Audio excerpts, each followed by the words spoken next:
Hello అండి, నమస్తే. Welcome to Devi special. ఇవాళ నేను చేయబోతున్నాను దోసకాయ పచ్చడి. దీనికి కావాల్సిన పదార్థాలు: దోసకాయ ముక్కలు, టమాటా ముక్కలు, పచ్చిమిర్చి, జీలకర్ర, వెల్లుల్లి, కొంచెం నానబెట్టిన చింతపండు, మినప్పప్పు, నువ్వులు. ఇప్పుడు ప్రాసెస్ చేస్తున్నా.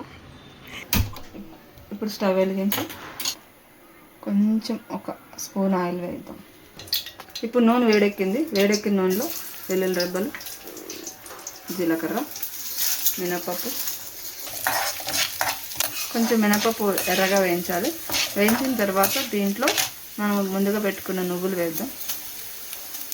నువ్వులు మరీ ఎక్కువ అవసరం లేదు, ఒక్క స్పూన్ సరిపోతుంది. వేగిపోయింది చూడండి, కొద్దిగా దోరగా వేగింది, తీసేసుకుందాం. ఇందాక మిగిలిన నూనెలో కొంచెం ఫస్ట్ మళ్ళీ లాస్ట్లో పెట్టుకోవాల్సిన పోపు పెట్టేసుకుందాం.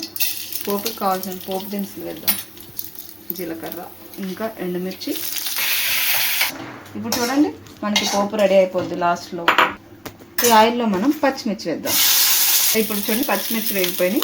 ఇప్పుడు మన దోసకాయ ముక్కలు వేసేద్దాం.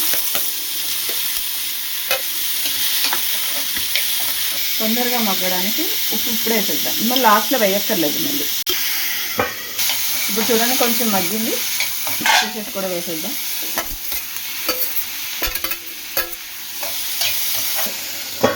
ఇప్పుడు ఆఫ్టర్ 10 మినిట్స్ మనం చూద్దాం. ఇప్పుడు మన 10 మినిట్స్ అయిపోయింది. చూడండి, మగ్గింది, చాలు. ఇంకా ఇది చల్లారాక మిక్సీ పట్టేద్దాం. చల్లారిందండి, ఇప్పుడు మిక్సీ పట్టుకుందాం.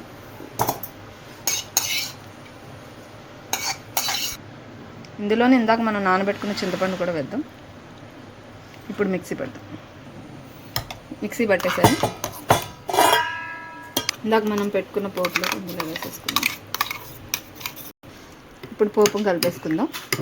అంతే, మన దోసకాయ పచ్చడి రెడీ. చాలా టేస్టీగా ఉంటుంది. వేడివేడి అన్నంలో కాస్త నూనె కానీ నెయ్యి కానీ వేసుకుని తింటే సూపర్ ఉంటుంది. ట్రై చేయండి, లైక్ చేయండి, షేర్ చేయండి, సబ్స్క్రైబ్ చేయండి. నా ఛానల్ పేరు దేవి స్పెషల్.